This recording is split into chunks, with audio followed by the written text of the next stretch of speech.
அக்னீஸ்வரன் சார்ட்டேருந்து இன்றைய விவாதத்தை நான் துவங்குறேன். எப்படி சார் திமுக அதிமுக இடையே கூட்டணி வாய்ப்பு அப்படின்னு முதலமைச்சர் விஜய் சொல்லியிருக்கிறத எப்படி பார்க்குறீங்க? எனக்கு ஒரு ஆசை இருக்கு, தாவேகவும் பாஜகவும் கூட்டணிக்கு வாய்ப்பு இருக்கிறதா, அதனாலதான் இடைத்தேர்தல்லாம் நடக்காம இருக்குதா எப்படின்னு எனக்கு ஒரு இது இருக்குது. ஏன்னா திமுக ஆட்சி அதிகாரத்தில் இருக்கும்போது என்ன சொன்னாங்கன்னா ஒன்றிய அரசுன்னாங்க. இவர் வந்த உடனே மத்திய அரசுன்னு மாத்திக்கிட்டாரு. இப்போ இணக்கமான போக்குங்கிறாரு. நீங்க கூட்டணியை வச்சுக்கலாம்ல. ஒரே நேரத்துல தமிழ்நாட்டு அரசியல்ல மத்தியில் இருக்கக்கூடிய காங்கிரசும் பாஜகவோடும் அப்படியே அனுசரணையான நடவடிக்கை எடுத்துட்டோம்னா இந்தியாவிலே தமிழ்நாடு முதலமைச்சர் போல எந்த மாநில முதலமைச்சரும் முடிவெடுக்க முடியாது. ஒண்ணு. இன்னொன்னு, விசிக கட்சியினுடைய தலைவர் நாங்க ஏன் 8 சீட்டை வாங்கிக்கிட்டு திமுகவிலிருந்து வெளியேறினோம் அப்படின்றதுக்கு பதில் சொல்ல மாட்டேங்கிறார். தன்னை மறைப்பதற்காக தங்கள் கட்சி பலவீனத்தை, ஏன்னா சுத்தமா தாவேக்கா தொடச்சு வாரி எடுத்துட்டு போயிட்டாங்க விசிகாவை. அதனால நம்ம ஏன் இன்னும் இருப்பானே, நம்மளும் போய் சேர்ந்துருவோம், ஆட்சி அதிகாரத்தில் பெற பங்குன்றாங்க. ஆகவே இதுதான் 99 ஆட்சி அவங்க அரசியல் கட்சி ஆரம்பிச்சு தேர்தலில் நின்று இப்ப 2026 அமைச்சராக முடிஞ்சிருக்குது. அந்த வாய்ப்பை விஜய் ஏற்படுத்தி கொடுத்திருக்காரு. இந்த வாய்ப்பை விஜய் ஏற்படுத்தி கொடுத்திருக்கிறாரு. அது ஒரு பொன்னான வாய்ப்பும் கூட. ஏன்னா நம்ம விசிக தனிச்சு நின்று மெஜாரிட்டி பெற்று ஒரு மந்திரி கூட்டணி அமைக்கிறோம்னா ரொம்ப கஷ்டம். ஆகவே இப்படி ஒரு வாய்ப்பு வந்திருக்குதுன்னா இதெல்லாம் யாரும் பேசிடாதீங்க, திமுகவும் அதிமுகவும் ஒண்ணு சேர போதாமே. சரி, அப்படி ஒண்ணு சேர போறதுனால உங்களுக்கு என்ன கவலை? அது சேரக்கூடாது என்பது பல பேருடைய விருப்பமாக இருக்கிறது. ஆனால் அது சேர்ந்தா சேராட்டி என்ன? இந்த நாடு இதுவரைக்கும் எவ்வளவு வளர்ச்சி பாதைக்கு கொண்டு போச்சோ, இந்த தாவேக ஆட்சி வந்ததற்கு பிறகு எவ்வளவு நாள் 75 வருஷம் தமிழ்நாட்டு ஆண்டு வளர்ச்சி பாதைக்கு கொண்டு போயிருக்காங்கன்னா அத்தனை வருஷ வளர்ச்சியும் மொத்தமா இவங்க தாவேகாவில முடிச்சு விட்டுருவாங்க. பின்னோக்கி அதை எதை வச்சு சொல்றீங்க? அது என்ன ஸ்கேலை வச்சு சொல்றீங்க? Correct sir. இந்த அரசு வந்ததுக்கு பிறகு மதுரை மாவட்டம் உசிலம்பட்டியில 3 அரசு பள்ளிக்கூடங்கள் இழுத்து மூடிட்டாங்க. எதனால? பொள்ளாச்சியில எதனால மூடினாங்க? வால்பாறையில 2 பள்ளிக்கூடம். ஏன் மூடினாங்க? ஏன் மூடினாங்க சொல்லுங்க கேக்குறேன். ஏன் மூடினாங்க? நிர்வாகம் நடத்த தெரியலையா? ஆள் வரலையா? அதுக்கு ஒரு ரீசன் சொல்லணும்ல அக்னீஸ்வரன். மாணவர்கள் இல்லாத காரணமா இருக்கும். சரி, மாணவர்கள் இல்லாத காரணம் அரசு பொறுப்பா, அங்க இருக்கக்கூடிய தனியார் பள்ளிக்கூடங்கள் பொறுப்பா? நீங்க என்ன சொன்னீங்க? தனியார் பள்ளிக்கூடத்துல நாங்க அந்த ஃபீஸ் ஸ்ட்ரக்சர், அந்த கல்வி கட்டணம் ஒரு ஆண்டுக்கு எவ்வளவு வாங்குறோமோ அதை நாங்க குறைச்சிட்டோம். ஆகையினால இது மாதிரி இனிமேலுக்கு இன்னும் அதிகமா நிறைய மாணவர்கள் வரணும்னு சொன்னீங்கல்ல. ஆனால் இந்த அரசு வந்ததற்கு பிறகு இன்னைக்கு ஒரு 3-5 பள்ளிக்கூடங்கள், அரசு பள்ளிக்கூடங்கள் மூடி இருக்குதே. அப்ப பள்ளிக்கூடத்தெல்லாம் மூடிருங்க. இந்தியாவிலேயே திரையரங்குகள் அதிகமா இருக்கக்கூடிய நாடு தமிழ்நாடு. இப்ப 5000 திரையரங்குகள் இருக்கு. ஒரு 10,000 திரையரங்குகள் கொண்டு வாங்க. ஆகையினால இங்க நடக்கிறது அதுதான் நடக்க போகிறது என்பதற்கு இது ஒரு உதாரணம். பெருந்தலைவர் காமராஜர், கக்கன், பசுமன் முத்துராமலிங்க தேவர், வ.உ. சிதம்பரனார் இவங்களுடைய அறக்கட்டளைகள் நடத்தக்கூடிய பள்ளிக்கூடங்கள் எல்லாம் நல்லா நடக்குதுங்க. ஆனால் அரசாங்க பள்ளிக்கூடங்கள் நடக்கிறதெல்லாம் இழுத்து மூடுறாங்க. இது எப்போ? இந்த தாவேகா வந்த பிறகா இல்ல கடந்த 5 ஆண்டுகள்லயே நடந்திருக்கா? 2-3 நாள்ல நடந்தது. இல்ல இதுக்கு முன்னாடி ஏதாவது நடந்திருக்கான்னு கேட்க. கடந்த 5 ஆண்டுகள் திமுக ஆட்சியில ஏதாவது அரசு பள்ளிகள் மூடப்பட்டிருக்கா? அந்த ஆட்சி அவங்க சரியில்லை, அவங்க ஊழல்வாதிகள், ரைட்டா? அதாவது என்னது அது எனக்கு தெரியல. அதாவது ஊராமட்டு நெய்யில ஸ்வீட் வீட்டுக்கு செய்யக்கூடாது. இப்ப கரூர்ல 31 பேர் செத்ததுக்கு யார் வீட்டு நெய்யில யார் ஸ்வீட் செஞ்சு கொடுக்கறது?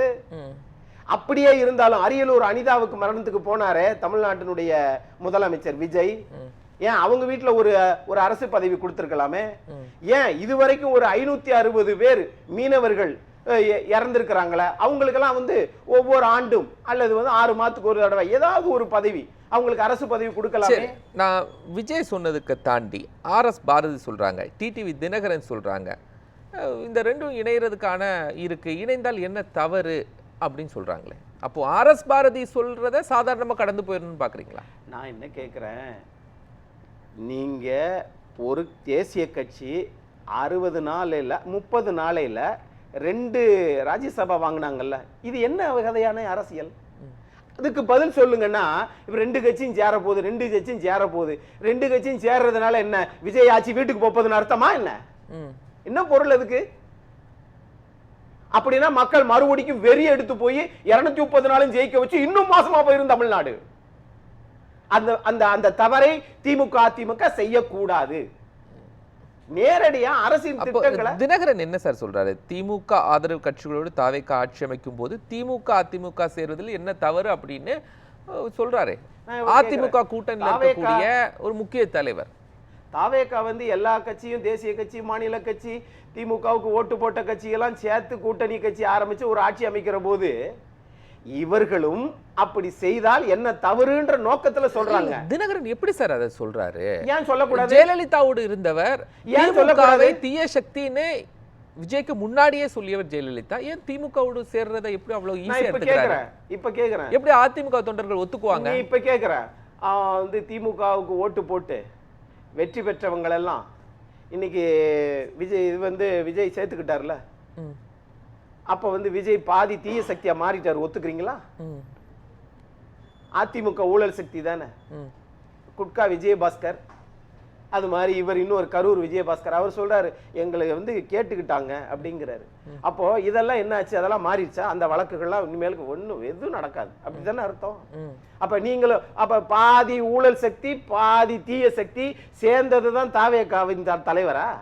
என்னங்க, நேரத்துக்கு ஏற்ற மாதிரி ஒரு பேச்சு, காலத்துக்கு ஏற்ற மாதிரி ஒரு முடிவு. அப்ப தமிழ்நாட்டுல இதுவரைக்கும் ஆண்ட இயக்கங்கள் சில தவறுகள் நடக்கிறீங்க, நான் மறுக்கல சார். பட் இந்த களம் விஜய்க்கு எதிராக யார் களம் அமைப்பாங்க? அதையாவது சொல்லுங்க. விஜய்க்கு எதிராக களம் எப்படி இருக்கும்? எப்படி இப்பயே களம் அமைக்க முடியும்? விஜய் தான் கடவுள். தேர்தலில் களம் எப்படி தான் கடவுள். அடுத்த 500 ஆண்டுகளுக்கு விஜய் தான் தமிழ்நாட்டை ஆள போகிறாருன்னு என் நண்பர் நாஞ்சில் கோலப்பம் பேசுவாரு. அந்த கிரேஸ் எப்படி குறையும்? நாஞ்சில் கோலப்பன் அவர்களுக்கு இந்த மாதிரி பள்ளிக்கூடங்கள்லாம் மூடுதுன்றத பாப்பாரா? பாத்தீங்களா எப்படி வந்தாரு பாருங்க அப்படின்னு. இப்ப காவல்துறையை எங்களுக்கு சதி செஞ்சிருச்சுங்கிறாரு. ஆனால் அந்த காவல்துறைக்கு தலைவர் தான் முதலமைச்சர்.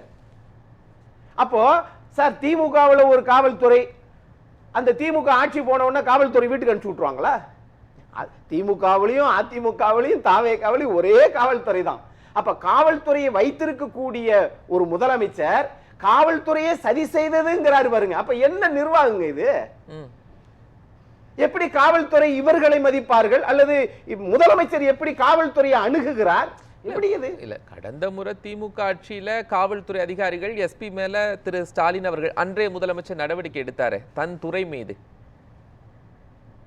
அப்போ தன் துறை அதிகாரிகள் தவறு செஞ்சிருக்காங்கன்னு அன்றைய முதலமைச்சரும் சொல்றாரு. அதே காவல்துறை அதிகாரிகள் தவறு செஞ்சிருக்காங்கன்னு இன்றைய முதலமைச்சர் சொல்றாரு. என்ன தவறு இருக்கு?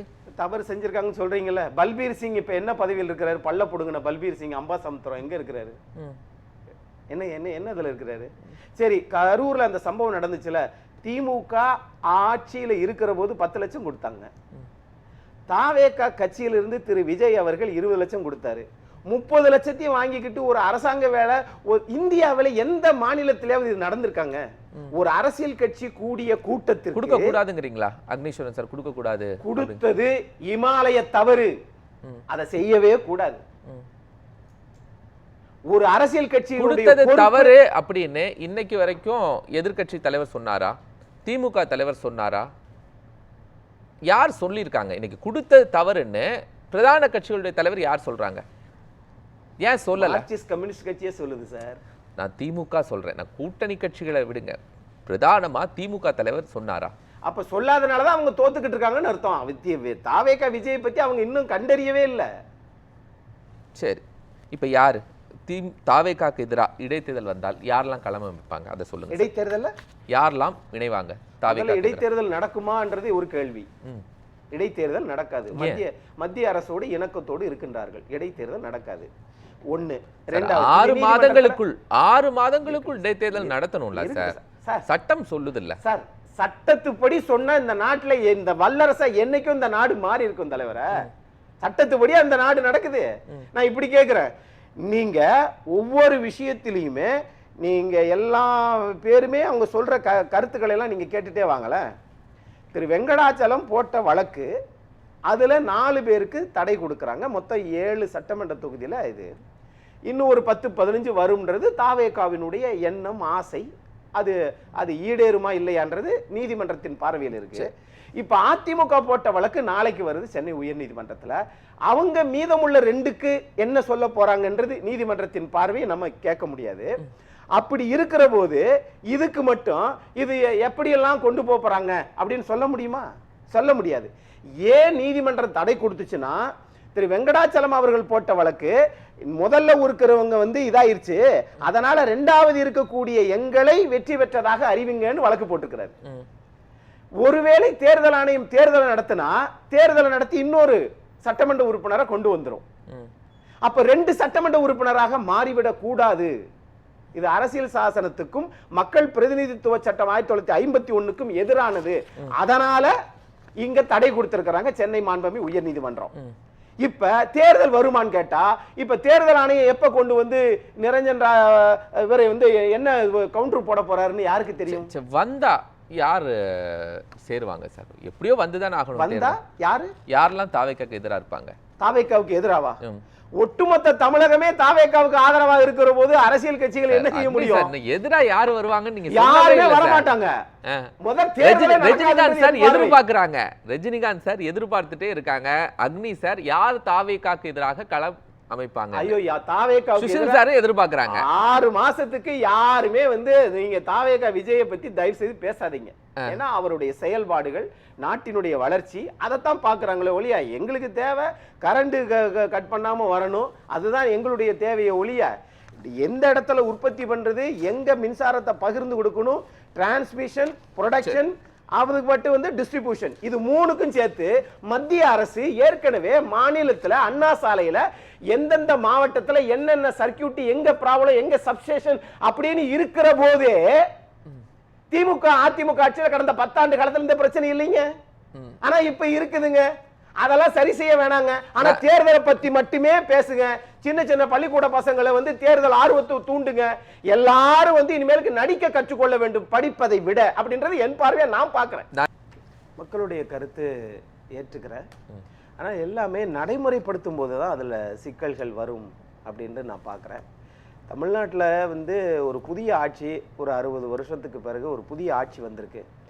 அந்த ஆட்சி அரசியலிலே 90% செலவழிக்கிறத காட்டிலும் இந்த வாய்ப்பினை திரு விஜய் அவர்கள் பயன்படுத்தி கொள்ள வேண்டும் அப்படிங்கிறது தான் நான் பார்க்கிறேன். நான் 24 மணி நேரமும் 365 நாளும் இதே வேலை தான் அப்படின்னு சொன்னா தமிழ்நாடு மிகப்பெரிய ஒரு இருண்ட மாநிலமாக மாறிடக்கூடும்ன்றது என்னுடைய அச்சம்.